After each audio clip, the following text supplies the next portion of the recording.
Alors donc, bonjour chers tous, j'espère que vous allez bien. Donc, je suis venu à présenter. Donc, aujourd'hui, nous allons parler de la facturation. Alors donc, pour des personnes qui suivent des cours en ligne, après avoir déjà dressé un tableau déjà comme ça, donc il peut arriver à tant qu'assistant de travailler et d'établir les factures. Alors donc, il est très important déjà de savoir comment voilà déjà dans un premier temps qu'est-ce que c'est une facture, euh, comment l'établir et quels sont les éléments également qui rentrent et quels sont les éléments de calcul. Alors donc généralement après avoir saisi les documents administratifs tels que nous avons vu avec le logiciel Word, il peut arriver également que notre supérieur nous demande d'établir des factures. Donc à cet effet, nous n'allons pas aller établir ces factures sur Word. Nous allons par contre user d'un autre logiciel que voilà, de la suite bureautique que nous pouvons appeler Excel. Déjà, nous avons vu quelques calculs de base. L'idée, ce sera d'intégrer ces calculs à l'intérieur d'un modèle que nous verrons, voilà, d'un modèle que on peut également parler, présenter tel que la facture. Bien, donc déjà, dans un premier temps, nous allons travailler un peu théoriquement, savoir qu'est-ce que c'est la facture, quels sont les types de factures, quelles sont les mentions obligatoires d'une facture et comment se présente une facture avant de terminer avec les formules de calcul. Alors déjà, c'est quoi la facture? Donc la facture, de manière simple, est un document établi par le commercial, également qui a une valeur déjà commerciale, une valeur juridique et une valeur comptable. Donc c'est un document commercial, comptable et juridique établi par le vendeur dans le but de sanctionner, d'accord, un acte d'achat ou de vente. Donc c'est selon le côté dans lequel on se trouve. Si on est chez le fournisseur, ce sera un acte de vente. Si nous sommes chez le client, ce sera un acte d'achat. Alors donc, également, il a son caractère commercial parce qu'il est établi par le vendeur. Donc ici, vient sanctionner une action commerciale, c'est pas une action juridique, administrative, mais une action commerciale parce que ici, vous faites écouler une vente, vous faites écouler un produit ou un service contre l'échange qui est la monnaie. Ou encore, vous avez son caractère de commercial et de comptable. Pourquoi? Parce que il est utilisé dans la comptabilité pour pouvoir sauvegarder cette voilà, de sauvegarder l'action ou l'opération qui a été également menée. Outre, vous l'avez également, ce document revêt aussi la valeur juridique dans la mesure où il sert, ce document sert de preuve. Également, on va pas oublier des différentes taxes grâce à ce document. On peut aussi également clairement et de manière simpliste identifier qu'ici, voilà, voir si vous êtes susceptible à collecter des taxes ou pas. Quels sont les différents types de factures? Alors donc, également, on va dire en préambule que à chaque variable, à chaque situation s'adapte son type de facture. Donc, vous pouvez également établir les factures dites ordinaires, des factures pré-format. Vous pouvez également établir les factures d'avoir, des factures de régularisation. Vous pouvez également établir les factures d'acompte, les factures de situation et enfin les factures de clôture. Alors donc ici, nous allons essayer de découvrir des éléments qui renferment chaque type de facture et à quel moment devons-nous établir ces différents types de factures. Commençons par la facture de doigt ou encore la facture ordinaire. C'est la facture que nous utilisons constamment, que nous connaissons nous tous. C'est la facture que l'on établit lorsque nous voulons vendre un produit ou un service. Généralement, l'achat ou le règlement se fera au comptant. Voilà, vous êtes allé à Super C'est Cadeau, vous avez acheté la marchandise. Après la vente, après avoir obtenu la marchandise, le document que nous allons vous remettre, que C'est Cadeau va vous remettre, sera une facture. Ensuite, vous avez la facture préforma, proforma. La facture proforma également, elle est établie par la forme. Alors donc, elle ressemble à une facture définitive, mais ce n'est pas le cas. Bien, alors donc la facture, je vais expliquer. Alors donc, généralement, de manière verbale ou écrite, vous obtenez une commande. Et généralement, vous n'êtes pas sûr que votre client connaît et a les moindres détails de la commande ou des articles ou encore des produits qu'il a commandés, figurant dans le bon de commande. Alors donc, vous voulez rectifier, vous voulez informer au client des disponibilités, d'accord, voilà, de la marchandise ou des produits qui figurent à l'intérieur de votre magasin. Donc, le document qui sera légal, le document qui sera à votre portée, de manière à recadrer au client, de manière à donner la quantité exacte de produits qui sont à l'intérieur de votre stock, alors donc ne sera rien d'autre que la facture proforma. Donc ce sera la réponse à ce bon de commande. Cependant, aucune transaction ne s'est encore passée. Cependant, il y a une vente que lorsqu'il y a un échange, c'est-à-dire vous décidez de livrer la marchandise contre le paiement effectué par le client.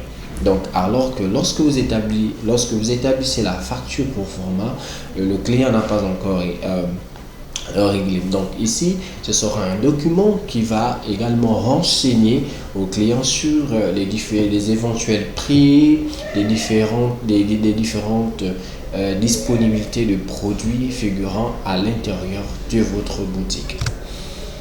Ensuite, vous avez la facture d'avoir. Généralement, elle pourra être appelée aussi la facture de rectification ou encore la facture d'annulation.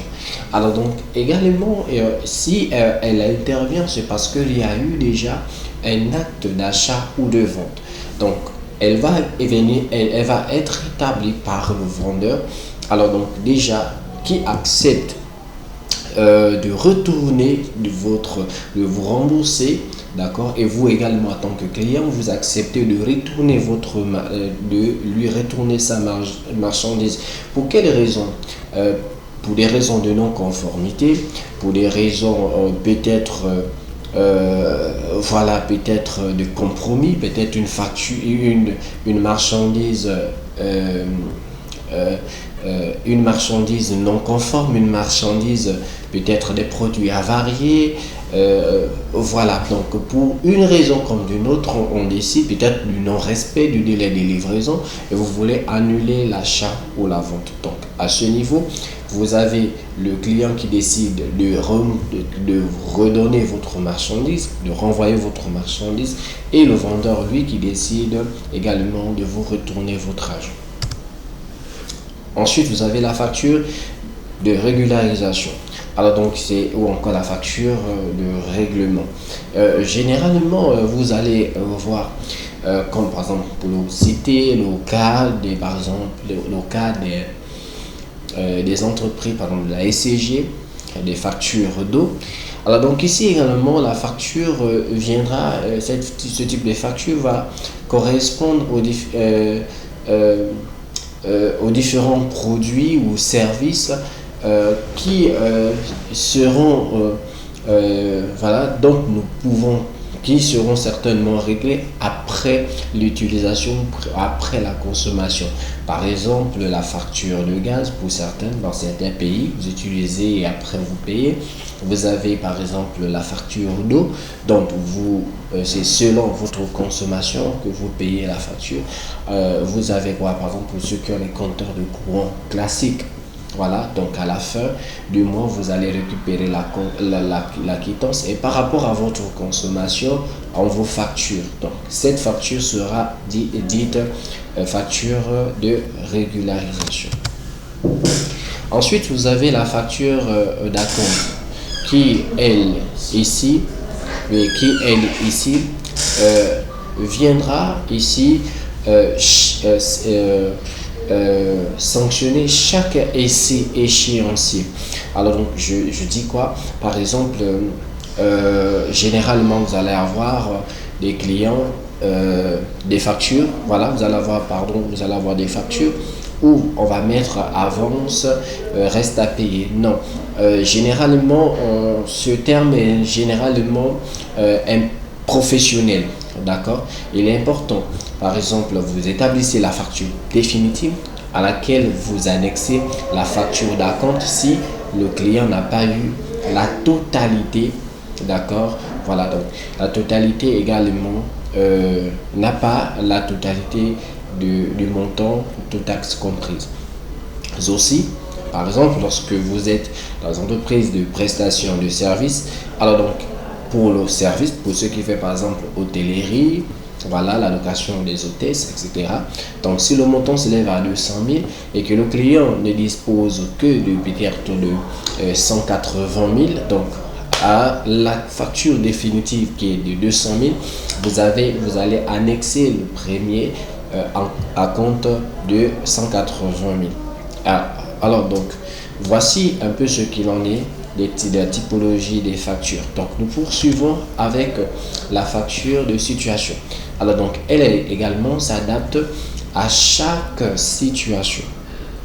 Donc on va dire la facture de situation égale appelée la facture d'avance ou facture intermédiaire est un document qui permet d'établir les règlements d'un chantier ou d'un projet dans le temps. Donc en fonction du temps, en fonction de la modification des événements, etc. Voilà, donc vous facturez au fur et à mesure du travail, d'accord, effectué, plutôt que voilà la facture en totalité à la fin. Donc par exemple, vous voulez construire une route, vous voulez construire, donc il sera très difficile d'évaluer déjà comme ça la totalité du coût, sinon le coût lié au projet. Donc à cet effet, la comptabilité demande à ce que au fur et à mesure, vous facturez selon et en fonction du temps les différentes voilà que vous facturez, que vous évoluez jusqu'à la livraison du chantier. Enfin, vous avez la facture de clôture.